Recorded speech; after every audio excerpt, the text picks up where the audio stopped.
Prime Minister, this problem has gone on for a long, long time. It is something that's been discussed in Europe. There are treaties and agreements of how it should be dealt with. What's changed for you and other, what you might describe as frontline states, to say that not enough is being done and that the rest of Europe has got to help? And what message do you send to the rest of Europe? It's going on for a long time, but it's getting worse. That's the real problem. And Europe is trying to tackle a problem that is growing bigger and worse with the tools of the past. A friend of mine told me it's like trying to send an email with a fax machine. It simply doesn't work. It's using yesterday's tools to tackle today's and tomorrow's problems. So we don't think there is a magic wand, but there needs to be clear political resolve to tackle this as a European problem. This is not simply a Maltese or Mediterranean problem. I would say it's a European problem, it's a global problem. But why, what specifically for what's in place at the moment, which you say is based on past thinking, why isn't it enough? Why is the Dublin II and all those various other things that are in place, why aren't they enough? What is it specifically that isn't good enough? It's not simply that they're not enough, but they're not fit for the job. I do think that there are a number of things that Europe can do in a very concrete manner. First of all, Europe can help us return the migrants that have been denied their asylum application. So that's very simple, but that's something that Europe is not doing. And that is something that no individual member state really can do alone, but that's something we can do together. Secondly, we need to reinforce Frontex, which is the European patrol system, but with clear and fair rules of engagement. These rules of engagement cannot put more burden on the frontline member states such as Malta. Thirdly, and very importantly, we need to have agreements with countries of transit and countries of origin, just as Spain had with Morocco, just as Italy has with Tunisia. We need to look into agreements with North African countries, and we need to securitize these North African countries, such as Libya. Security in Libya is of paramount importance to trying to, I wouldn't say stop, but I would say organize in a legitimate manner these flows. But even more so, Europe has to look at more legitimate ways in which people who are genuinely fleeing a conflict can apply for asylum without needing to risk their life and crossing the sea. So this is basically the points we are submitting, not alone, but as a group of Mediterranean countries who encounter these problems each and every day. What would happen, though, if you, as a group, say we need to have changes and we need there to be an updated thinking, and countries like Britain and France and Germany just say, tough luck, we're not doing anything, it's your problem? Well, we could have said the same when there was the need of a bailout for a number of countries. We did our part, we did our share, rightly so, in showing solidarity, because it's in our common interest to keep Europe together. Well, if there are countries who say tough luck, it does demean the word of solidarity, and the next time around when we hear the word solidarity, we'll just cringe a little bit. But could you actually do anything specifically to either block some European legislation or some general policy change that they needed to have a large consensus on? Could you become a sort of agitating member, if you like, perhaps alongside Spain, perhaps alongside Italy? Big countries. Well, I think right now it's other countries who are blocking what's obvious to be done. You know, my feeling is that Europe is just playing for time. And the European Council this week will just say some words, hoping that the bad weather in winter will discourage the crossings, and hoping that people will just forget until we get to next May or June. More people will start crossing, more people will die. Then again, we'll have the usual show of crass hypocrisy. So what we're saying is, we know it's a problem, we know there is no quick fix solution, but we're proposing a way forward, what I think is a sensible way forward. And I do hope that there will be ears willing to listen. There is an argument to say that the huge problems that exist now are Libya, and in fact the chaos that has followed after the fall of Colonel Gaddafi is almost directly linked to powers such as France and the UK very much pushing for NATO airstrikes, and the chaos that has now come as a result. Do you feel that they were very much part of assisting a revolution, but haven't been part of the cleanup, if you like, later stage? Have they failed? Look, Libya has been liberated, and that's something that had to happen, given the atrocities that were happening during the past regime. I think that this is not up to just 2 member states. It's up to Europe to see that we don't abandon Libya. I see that the engagement of Europe in Libya is, to say at best, reluctant.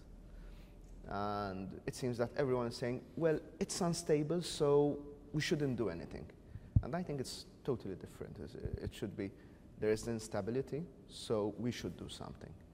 So I think that one of the solutions is really not to have or not to encourage people cross the sea and risk their lives.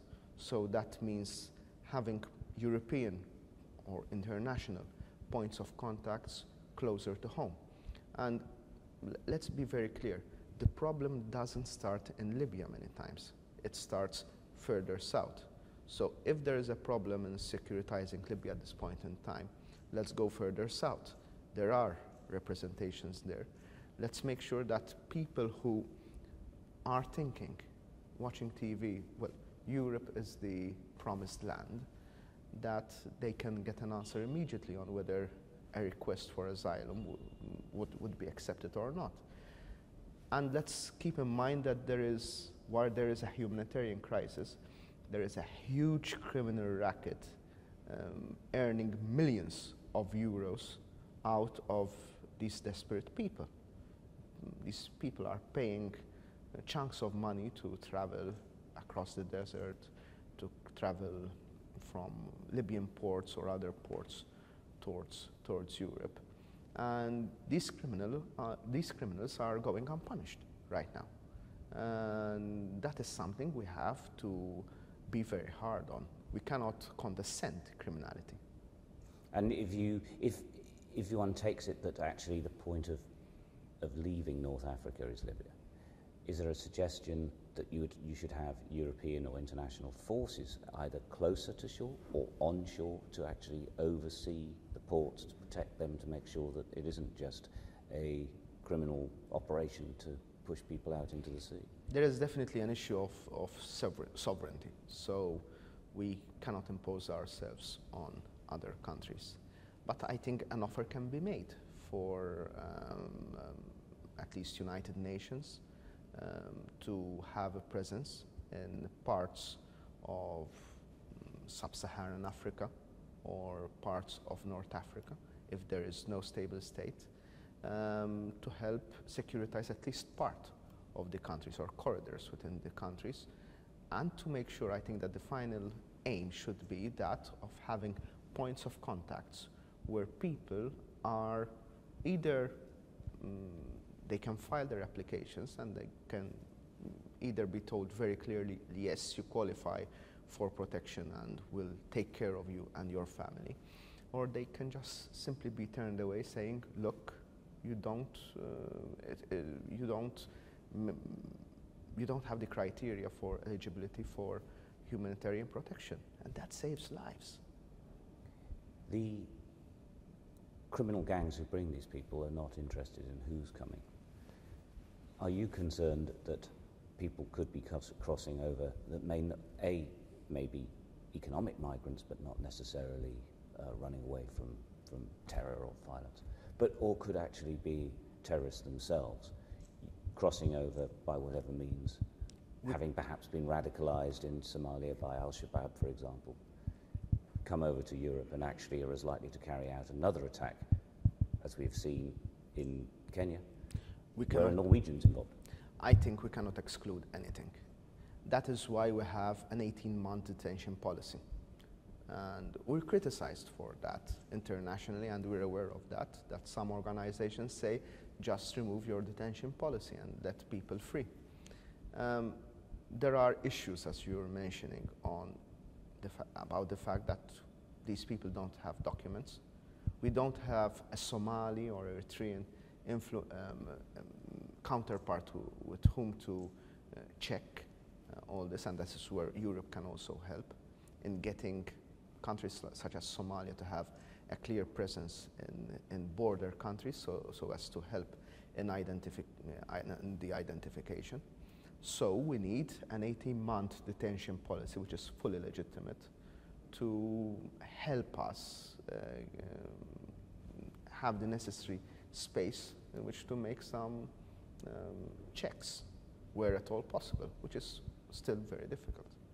The problem with that, I suppose, in the long policy is that you reach a point where there's only so many people that you can actually do checks on. The onus is upon you to effectively do those checks. And of course you get more people, and you've only got so much space for them. I mean, it can't, if they're not moving on, does one reach a point where actually you're full? Yes. Yes, there is that clear danger. Malta is an island. We're blessed by our geographical location in the sense that businesses come here because they know they're part of European jurisdiction and they're near to Africa, so they get the best out of both worlds. But we're still an island. And in Europe, we're told, well, you cannot work with Libya because they're not a safe country. But then we tell them, okay, so who's helping us now? And they say, not me. So people are simply jammed over here. What are we saying, that we should close a blind eye to human trafficking from Malta to Europe? We'll never do that. So yes, that's the biggest problem we have right now. Yes, because I suppose you could say, right, well, we'll track the boats and we'll just wave them on their way. Well, that is what you're saying is stouted by many. What is for sure, and definitely under my watch, is that we'll always carry out our humanitarian and international obligations, and we won't fail that. Interestingly, Britain, many Northern European countries have this problem with immigration. It is a massive social issue. Britain has one that's particularly, it's a touch paper to both our main parties, three main parties. And that is that Four main parties. Four main parties. Scottish, we've got a Scottish nationalist, the political parties. And immigration is that massive thing, and UKIP is this developing thing, and there's a sort of always a slightly racist overtone to it, however anyone tries to put it off. But there is a sort of basic assumption, perhaps amongst some, that there's a load of foreigners who just want to come over to our country, get state benefits, be given a house, don't want to do any work. And yet, speaking to the groups that were here, Syrians, unusual in its own right, and that is quite specifically because of the violence taking place there, and the fact that the middle classes are now leaving as well because they've run out of money. But also Nigerian girls who Boko Haram had killed both their families in their entirety and have made that big journey themselves. And Somalis who had left because families had been killed by Al-Shabaab. There are a lot of legitimate reasons for people to make, as they say, that horrendous trip across the water because they had no choice. Do you think a lot of European rich countries don't actually realise that we're not just talking about people who want to come and earn a better living, but they actually have to leave because it's just too dangerous? Well, I'm tempted to reply with a third-worldist analysis of the situation. There is definitely a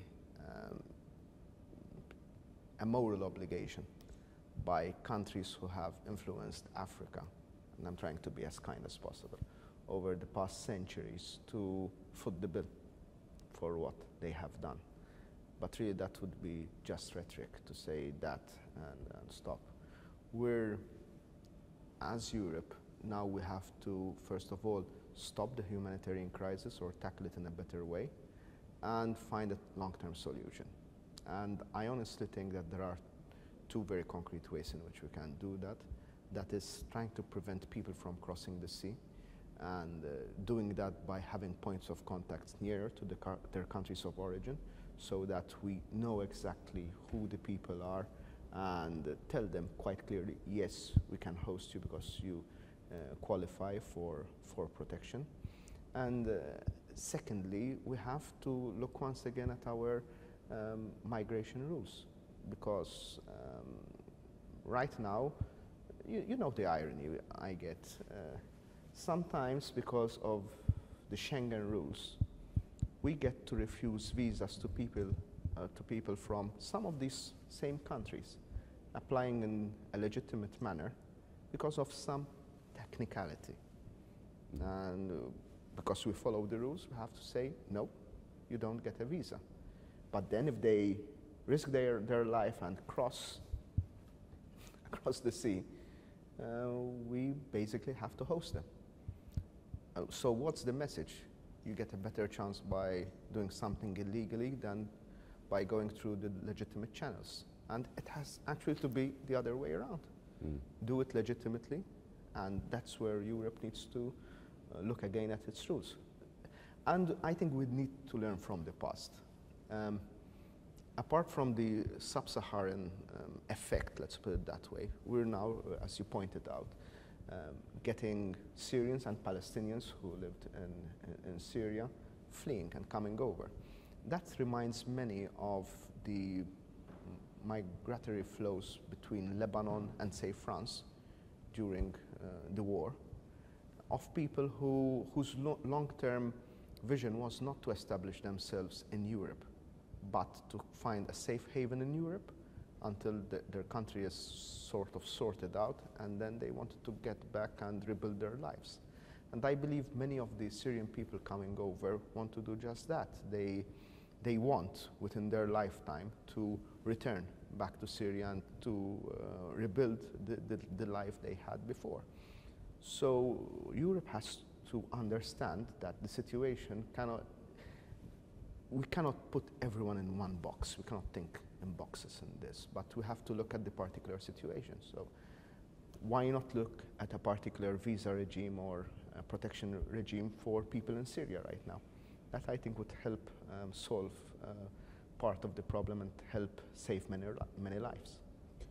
Just a couple of questions to finish, but I noticed, I take what you're saying about trying to have some sort of system in place nearer to where they start. But the countries they're moving through, I mean, apart from Kenya, but that has its own problems as well. Sudan, Eritrea, Libya, Central African Republic, places that are possibly impossible to actually get them to set up anything even remotely coordinated with the outside world. Europe has agreements and gives aid to quite a number of these countries.